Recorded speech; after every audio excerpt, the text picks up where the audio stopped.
शरणागत दीनार्थ परित्राण परायणे सर्वस्यार्थ हरे देवी नारायणी नमोस्तुते। नमस्कार, स्वागत है आपका आचार्यवाणी में। मैं आचार्य डॉक्टर विक्रमादित्य आपके साथ हूँ।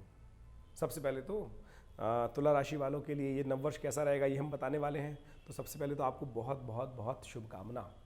नव संवत महाराज विक्रमादित्य के द्वारा जो संवत आरंभ किया गया था वो अब 2080 वर्ष का हो गया है और वो नव संवत आरंभ हो रहा है जिसका नाम पिंगल नाम का संवत है। बड़ा शुभ संवत है, बहुत ही शुभ समय में यह कार्य आरंभ हो रहा है नव संवत। और बहुत वर्ष बाद देखने को मिला कि गजकेसरी योग के अंतर्गत नववर्ष नव संवत आरंभ हो रहा है। तो तुला राशि वालों, सबसे पहले तो ये मान के चलो कि जब शुभ संकल्पों के साथ शुभ योगों के साथ ये नववर्ष आरंभ हो रहा है तो आपके लिए भी बहुत कुछ शुभ अच्छी सूचनाएं लेकर आ रहा है। जो पिछले वर्ष आपने देखा उससे बहुत कुछ अच्छा, खराब नहीं, अच्छा आपको देखने को मिल सकता है क्योंकि परिवर्तन बहुत जल्दी है। बहुत सारे ग्रहों का परिवर्तन हो चुका है, बहुत सारे अच्छे ग्रहों का परिवर्तन होने वाला है। तुला राशि आमतौर पे वैसे जो है वो बैलेंस की राशि है। तुला राशि वालों के साथ एक समस्या बड़ी विचित्र चलती है आमतौर पर। जस्टिस, न्याय नाम का शब्द, तराजू नाम का शब्द लगातार इनके पीछे चलता रहता है। ये सबके साथ न्याय करने का प्रयास करते हैं, परंतु विचित्र विडंबना यह है कि प्रकृति भी तुला राशि वालों के साथ शायद न्याय पूरी तरह से नहीं करती। तो लेकिन फिर भी इस वर्ष 12 वर्ष बाद ऐसा योग बन के आ रहा है कि बृहस्पति महाराज परिवर्तन की तरफ बहुत जल्दी जाने वाले हैं और आपके लिए बहुत कुछ। लेकिन सबसे पहले जब नववर्ष आरंभ हो रहा है वो वेला, यानी जो वेला है वो बहुत ही शुभ बनी हुई है। गज केसरी योग, जैसे हमने कहा बृहस्पति और चंद्रमा का योग सबसे शुभ माना जाता है। ठीक है, आपके छठे भाव में, लेकिन फिर भी गज केसरी योग है तो वो आपको बहुत बढ़िया से उन्नति देने के योग बनाएगा इस वर्ष में बहुत। तो वेला बहुत शुभ है और आपके लिए परिवर्तन के योग बहुत अच्छे दिखाई दे रहे हैं। लेकिन बृहस्पति बहुत जल्दी परिवर्तन की तरफ जा रहे हैं और 31 मार्च को अस्त जरूर हो जाएंगे, लेकिन फिर 21 अप्रैल को परिवर्तन कर आपके सप्तम भाव में आ जाएंगे और आपके लग्न को देखेंगे, लाभ वाले स्थान को देखेंगे, पराक्रम वाले भाव को देखेंगे। तो ये बड़ा सुंदर योग बनेगा, बड़ा सुंदर योग बनेगा। बुद्धि में शनि पहले ही विराजमान हो गए हैं आके और अब तो शुद्ध रूप में बैठ गए हैं, अस्त वस्त से बाहर आ गए हैं। तो हमें दिखाई देता है कि ये वर्ष आपके लिए बहुत ही मंगलमय, आनंददायक, कल्याण करने वाला, आगे बढ़ने वाला रहता दिखाई दे रहा है। तो आप यदि अपनी बुद्धि को एकाग्र करके बहुत बढ़िया से आगे करने का प्रयास करेंगे तो बहुत कुछ अच्छा आपके जीवन में लाभ की स्थिति। हम सब काम करते हैं तो हमें एक ही चीज़ की उत्कंठा रहती है, लाभ, फायदा होगा कि नहीं होगा। तो समझो तुला राशि वालों, फायदा होने के योग बन रहे हैं। फायदा, हम सोचते हैं ना कि हम लास्ट में, पहले तो हम बजट बनाते हैं और लास्ट में लेखा जोखा देखते हैं कि क्या हुआ क्या हुआ। तो हम इस बात से हम आश्वस्त करना चाहते हैं आपको कि इस वर्ष में आपकी बैलेंस शीट नेगेटिव नहीं हो सकती। लाभ के योग अवश्य बनेंगे। थोड़ा बहुत जो कष्ट के योग हैं वो भी के बादल हैं, वो भी राहु इत्यादि जो है वो भी छट जाएंगे, चिंता मत कीजिए। वो भी परिवर्तन का योग आपके लिए शुभ रहने वाला है।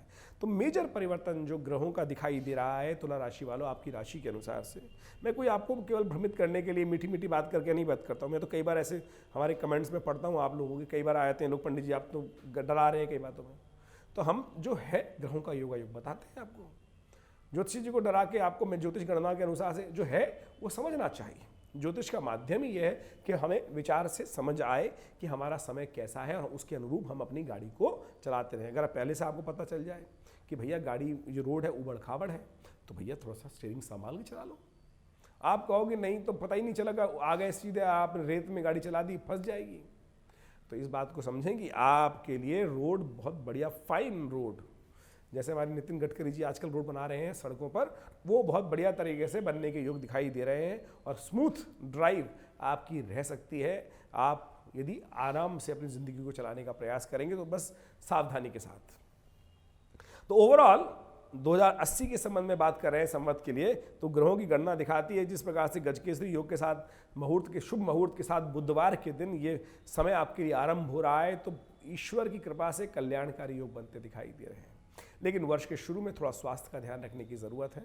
अभी 31 तारीख को बृहस्पति अस्त भी हो जाएंगे सूर्य के साथ चलते चलते हुए, लेकिन बहुत लंबे समय तक, कुछ ही दिन के लिए अस्त होंगे, फिर उदय हो जाएंगे। और साथ साथ आप समझें 21 अप्रैल को विशेष तौर पर बृहस्पति परिवर्तन करके आपके सप्तम भाव में आ जाएंगे। वो भी आपके लिए, आपके ग्लैमर को, आपके वर्चस्व को, आपकी पर्सनैलिटी को अनहांस करने के योग बनाएंगे बहुत बढ़िया तरीके से।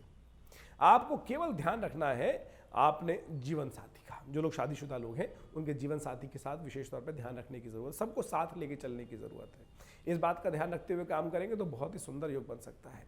एक बात का और ध्यान रखने का प्रयास करें, आपकी कुंडली के अनुसार से जो योग बनते जा रहे हैं तो वो विशेष तौर पर एक बात और इंगित करते हैं, कोई आपका लोन क्लियर हो सकता है, कोई बड़ा विशेष तौर पर लाभ प्राप्ति के संकेत दे रहे हैं, लेकिन कोशिश कीजिएगा धन आगमन होगा।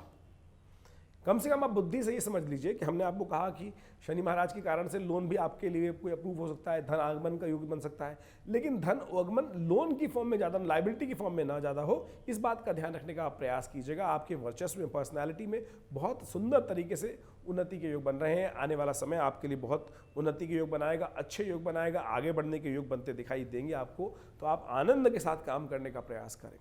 थोड़ा सा विशेष तौर पर एक बात का ध्यान रखने का आपको प्रयास करना चाहिए कि आप जब भी प्लानिंग करें चीज़ को, क्योंकि इस वर्ष जो ग्रहों का परिवर्तन है वो आपके लिए बहुत सुंदर है, प्लानिंग करने का प्रयास कीजिएगा तो थोड़ा सा कुछ जो रुकावटें आपने सोची नहीं है उनके बारे में थोड़ा सोच लीजिएगा, क्योंकि बृहस्पति का जो ये परिवर्तन है वो विशेष तौर पे ओवरऑल परिवर्तन है, लेकिन थोड़ा सा कुछ ऐसी स्थिति उत्पन्न कर सकता है जो आपने सोची नहीं थी।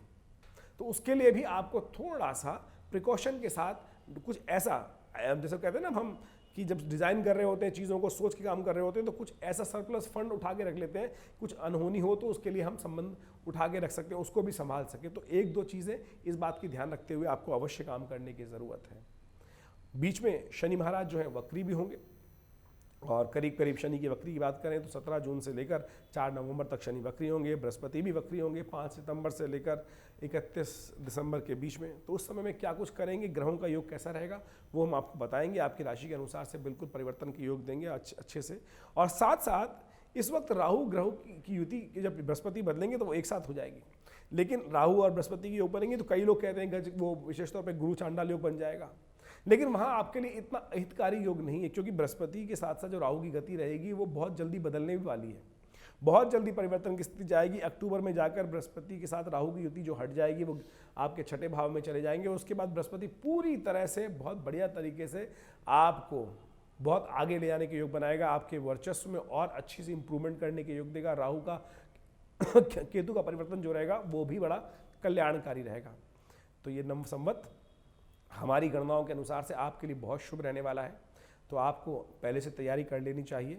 बहुत कुछ नई प्लानिंग बना रहे हैं, उसको बना के काम करने का प्रयास कीजिए, तो ओवरऑल आपके लिए अच्छा रहेगा। फिर भी हम समय समय पर आपके लिए कैसे वीडियोस हैं, दिन कैसे रहेंगे, क्या कुछ रहेंगे, कौन सा ग्रह का परिवर्तन है, वो सब भी आपको समय समय बताते रहेंगे। तो नंबर्स आपके सामने स्क्रीन पर हैं, आप अपनी ओवरऑल कैलकुलेशंस के लिए अच्छे से जानने के लिए आप हमसे संपर्क कर सकते हैं। फ़ोन नंबर्स पर व्हाट्सअप मैसेज भेज सकते हैं, अवश्य हम आपके प्रश्नों का समाधान देंगे। धन्यवाद।